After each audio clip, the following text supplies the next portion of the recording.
Hey guys, it's Peter and our ice cream bar.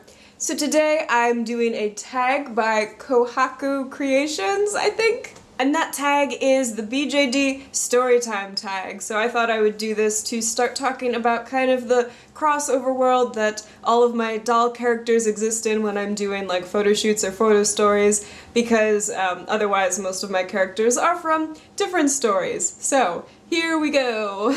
So the first question, what genre is your story? As with all of my stories, there's a little bit of horror, but of course that's like really only if it scares you, then there's a little bit of horror. There's a little bit of comedy, but I suppose only if it makes you laugh, and otherwise it's kind of just like a slice of life. 2, are your characters based off of real people? I would say definitely yes, because, you know, write what you know, and also it's just really hard to keep that out of your head while you're writing something.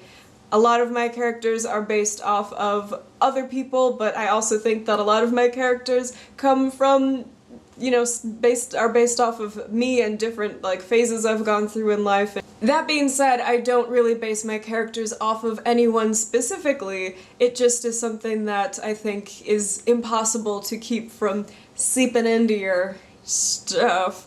Also, I think when you write off of people that you know or like your own life situations, things are often more relatable and funnier. 3, which character do you most relate to? I feel like I should grab somebody. Daichi is the character that I most relate to. He's my first doll, so it's kind of hard to break that connection. I haven't actually done any character videos with him yet, which is weird. You think I would have started with him being my first doll and all, but I think it's just like being an awkward person in general, a strange awkward person, and like being confused and feeling stupid all of the time, and apparently not even being able to talk. Which character bio was the hardest to write? And definitely I have to say Yana has been the hardest character bio to write, because he is my oldest character and it's very hard for me to figure out how much of him from, you know, when I was in middle school and I was creating this character, how much of that do I need to leave, how much am I inspired by that, and how much am I going to make a new character. It's been a journey, an unfinished as of yet journey. He also needs to be restrung. I need like a whole day of doll maintenance, I'm realizing. My gosh. I mean, look at this. Look at this. Looks like a fun dance. Okay, so question 5 is, did you have to do anything in particular to research your story? And I would say, to that I would say not really. The most I've been researching is like how to make a nice looking map, because I have this weird obsession with trying to plan out the entire city that this whole crossover world is basically taking place in. Yeah, that's my current weird obsession, so making like municipal maps, looking up those, it's super cool. I'm like a cool, fun person who does interesting things. So where does your story take place is question number 6, and I kind of just said if it's a real or not real place, so, well, I mean in an infinite universe. It takes place in a city called Lath, or Lath, depending on where you might be from, and I've talked very, very briefly about that city, and I will probably talk about it a lot more because, like I said, I have a weird obsession with it and planning out where buildings go. So 7, does your story have a bad boy or bad girl? And to that I'm going to say probably the closest personality I have to a stereotypical bad boy personality would still be Yana. He's still right here.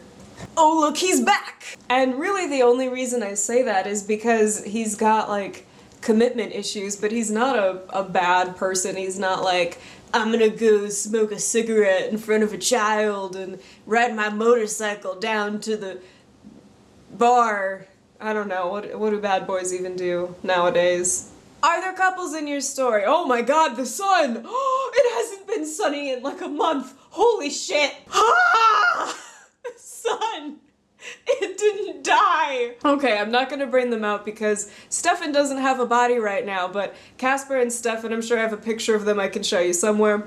They are the only couple I have, unless you count Mars and Chelsea, which they're not really a couple. Mars is like a pathetic person and Chelsea's a horrible person. Other than that, I don't really have love interests or couples. Romance is just not my genre personally. You know, there's mention of significant others, but it's not really a plot line in the stories that I write. So yeah. Okay, 9. Story before doll or doll before story?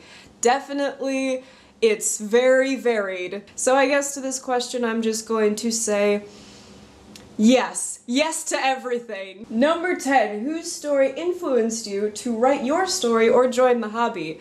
Well, I don't really have a good answer for this question. I mean, when I joined this hobby, there really wasn't a great medium for people to start talking about the stories that their dolls were from. When I joined the hobby, I was really influenced by people who had their own websites, their own doll websites, and a lot of people had like live journals, so that's kind of where I was learning about the hobby from, and it wasn't always, here's a big long explanation of my doll's story. It was usually like, here's a biography, and then here's some photo stories, and I don't really know the backstory very well. And I was in the hobby of writing before the ball joint doll hobby, so I guess it's kind of a difficult question to answer, but if I had to give an answer, my answer would be way back, like 10 years ago, I saw this website called Street of Dreams, which I've probably mentioned 18 bazillion times on this channel now, but that was the first time I saw ball joint dolls, and it was the first photo stories I saw. There wasn't really a lot of stories going on, like story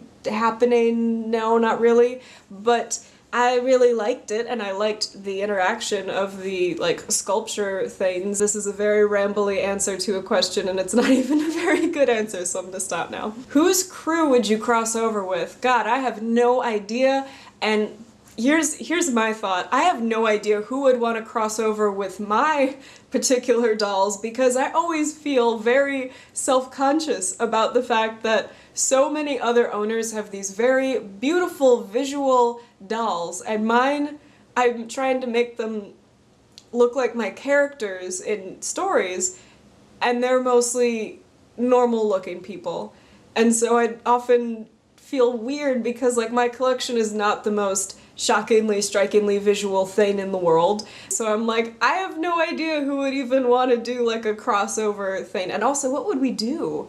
Crossover, would we be crossing over our stories? Would we be crossing our streams? And finally, number 12, how much did you enjoy making or writing your story? Haha, did, past tense, oh no, wishful thinking.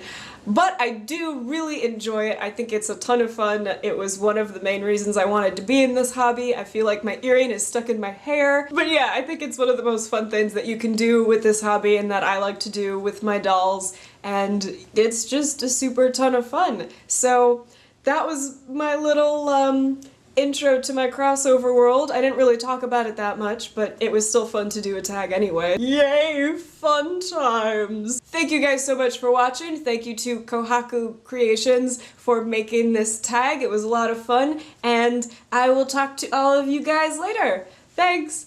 Bye!